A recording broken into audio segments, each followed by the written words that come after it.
Welcome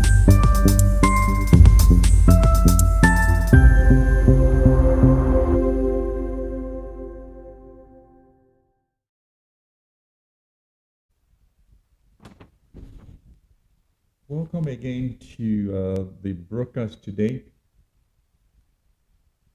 I had talked about some of the steps that my wife and I, since marriage, have taken and continue to take today that have helped us. And I'm going to be continuing that today. I hope that these last broadcasts that they have been of help.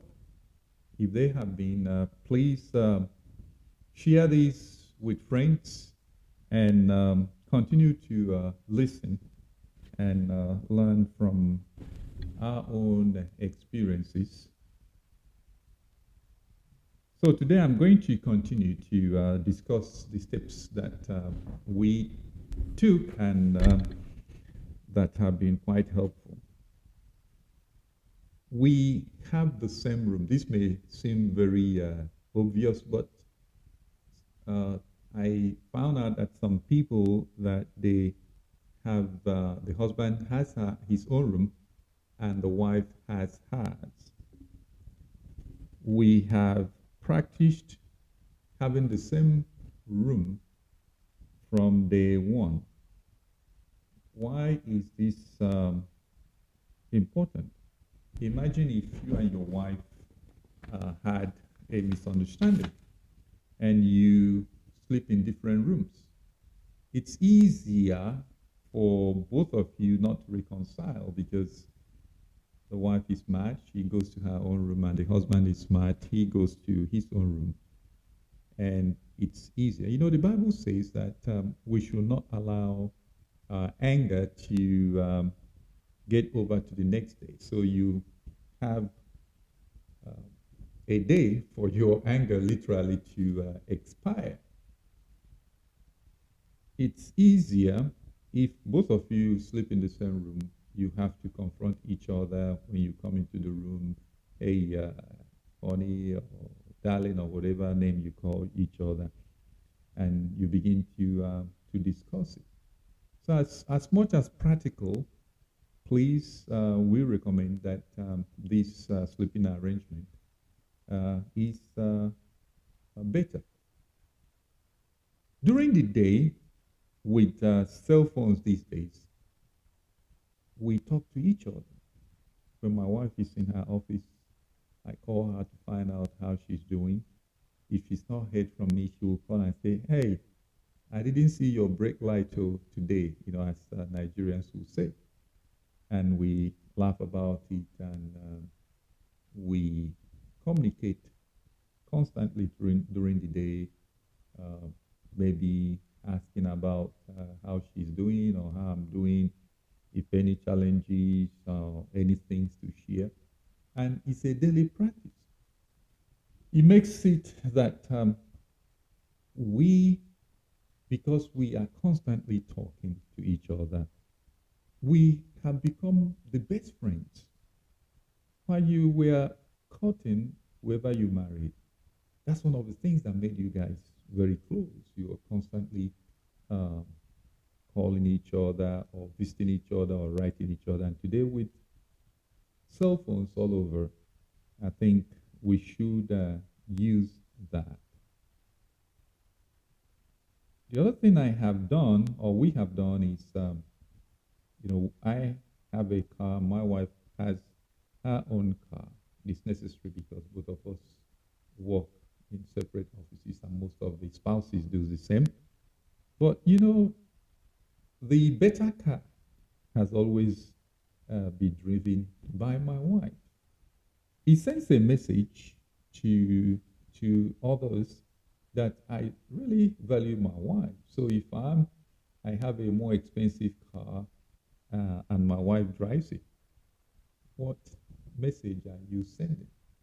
It's showing, I really value my wife, that when it comes to cars, which it really doesn't mean much, but we do that. So the better car in the family is always driven by my wife.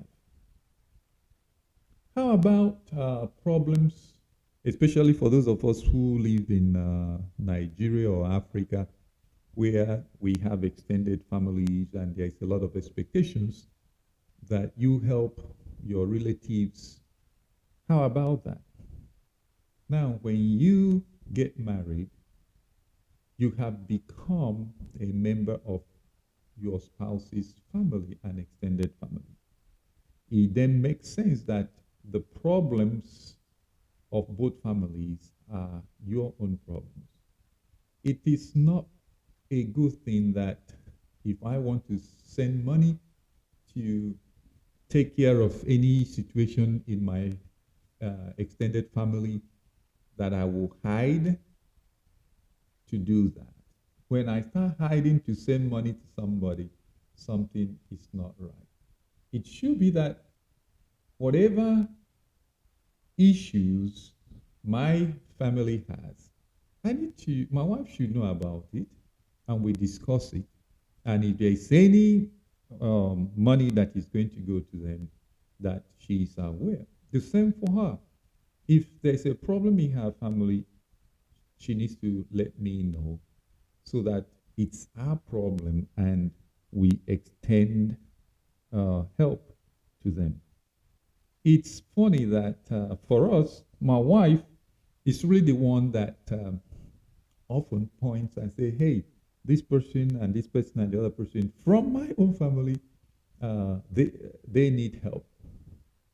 You would think, most of the time that the members of your family may think, oh, it's his wife that is making us not to give us things. But the truth is that in our own case, my wife is the one that always will say, hey, honey, can you give this person some money? Can you give this person some money? So I think it really makes it very interesting when it is your spouse that is identifying the issues that your extended family has. And it's the same thing for me. I tell my wife, I'll say, hey, this aunt or this uncle or this person needs some help. So it builds that confidence that my spouse cares. My spouse is concerned. My spouse, I don't have to hide. My wife doesn't have to hide to send money to anybody in her family. No, I don't have to hide to send money to anybody in my family. That's the way it should be. That's the practice we have. And that's what we recommend. The same goes for any charity work. If I go out there and promise to give our church any amount of money, my wife has to know about it and approve. I know that most of the times, if I say I'm going to give so and so amount of money, that my wife will say, okay. So I do not call her and say, hey, I'm going to give $1 or £1. Is it okay? No, it is that both of you have walked to the point where you know what each other will approve or not approve. So my wife doesn't have to call me to say, I have promised to give so and so to this organization. No, I'm going to give so and so to somebody. No, she just does it because she knows that her husband will approve of it. It's important that both spouses have walked to the point where they are agreeable, that each one behaves in such a way that they know what is agreeable to each other. When it comes to finances, we have made it a point of, I call it our way of life, to always live below our means. When you live below your means, it helps you to save money so that you can have money to help other people. if you live in the same level of luxury with everybody who earns the same amount of money as you, think again as a Christian, where would you have the money to do charity work? God has each and every one of us called us and given us often money, that money or talent or whatever, it's not only going supposed to be spent on ourselves. Do you know that? There must be a charity that is going out of us, out of our family.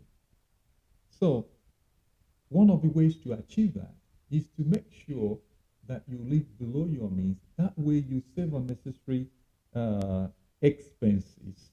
And then you can now use that to help extended family or your church. Or I'm not talking about just paying tithes. No, that's a given. I'm talking about beyond tithe, that there is, well, I call it free will offering. There is an offering, there is a giving, there is charity, that there is benevolence that is coming out from you and your spouse or your family. Now, husbands, you know that wives, I had said this before, the women spend more money when it comes to dresses. I don't know how long ago I bought a suit, or I bought a shirt, or I bought trousers or pants, the Americans would say. Maybe the last time I bought trousers, maybe, who knows, 4 or 5 years ago. But my wife buys dresses, I would say, every month. She has to buy headgear, she has to buy this dress, she has to buy this and that, buy that.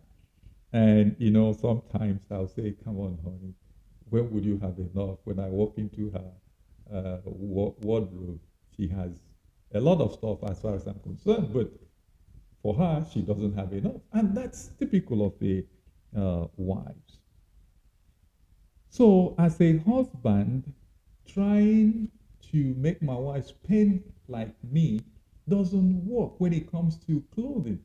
My wife cannot go on for a year without buying anything. So husbands, we need to understand that that's the way women function. So do you know what I have done? In as much as we have the same account, and I keep asking my wife, why did you buy this? Don't you have enough this? Don't you have enough that? You know what I did? I said, honey, you know what? Can you open an account? Open an account, your own account.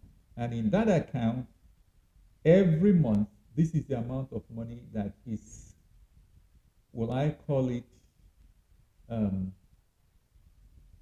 don't know, I wanted to say ostentatious, but ostentatious is not the right word. I said, just this money is for you to spend on anything that you want. I don't want to know. I'm not going to have access to that account. I'm not interested in it. So monthly, my wife puts money in that account and spends it to buy whatever she wants. And you know what? I found out that my wife is very happy with that arrangement. So if you can afford it, if you can do that, husbands that are listening to me, you will find that your wife will be very, very happy with that arrangement. Go extra. This is the love of your life. Go extra mile to make her happy. So that's what I have done, and I find that it's really working for us. The other thing is, for us, fortunately, myself and my wife went to the same university. We attended the University of Ibadan in Nigeria. And so a lot of the friends I have from college, my wife may mostly know them, the same with her. So we have a lot in common when it comes to nostalgic talk or feelings when we talk about years back. It helps in our relationship. And even if both of you didn't go to the same university, find things, common things that you can always talk about and laugh about. Laugh a lot. Laugh. I kid my wife sometimes. Most of the times I'm going to tell funny things and with her, and she does the same with me. Laugh. Laugh with your wife. Enjoy her presence. Enjoy his presence. These are things that have really helped us. The other thing is when it comes to intimacy, sex, it is not that, oh, it's me that has to initiate intimacy or, each spouse should and could.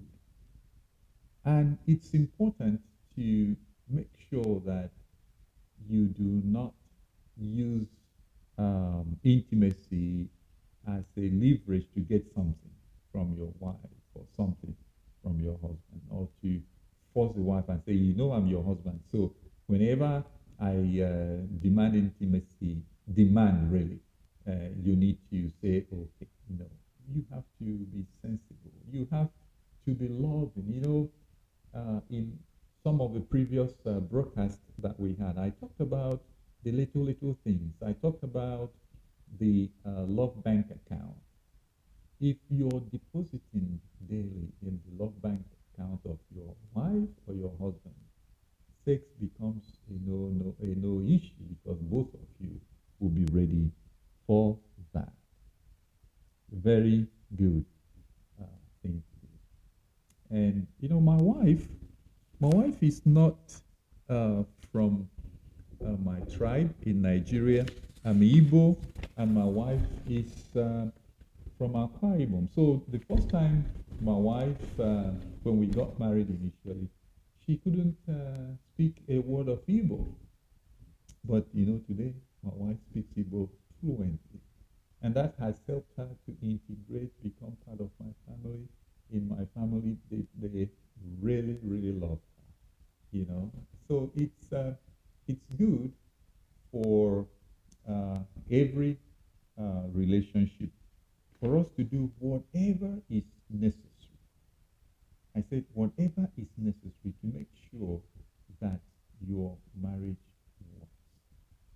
I said it in the previous part of this, that if I was given the opportunity, they bring so many women, other women, and my wife is part of that, like, will I say, bringing them for me to make choice again, say, okay, Jeffrey, you have the opportunity to renew your marriage license, but you don't have to marry. You have the opportunity to select any person. You know what? You know what my selection will be? My selection is going to be my wife again, because I have enjoyed being married to her. If the person you're currently married, if you're given that option, you would choose somebody else, you know what? You need to work on your current relationship. If you do, I bet you would love him or her better. Love is an active, it's a verb. It's something that needs to be done. So if you're not feeling loving towards him or towards her, begin to do these suggestions that we have stated here. And you would now begin to feel again the feeling part of love. May God continue to bless all of you listeners and make these broadcasts to bring transformation in your lives and your home.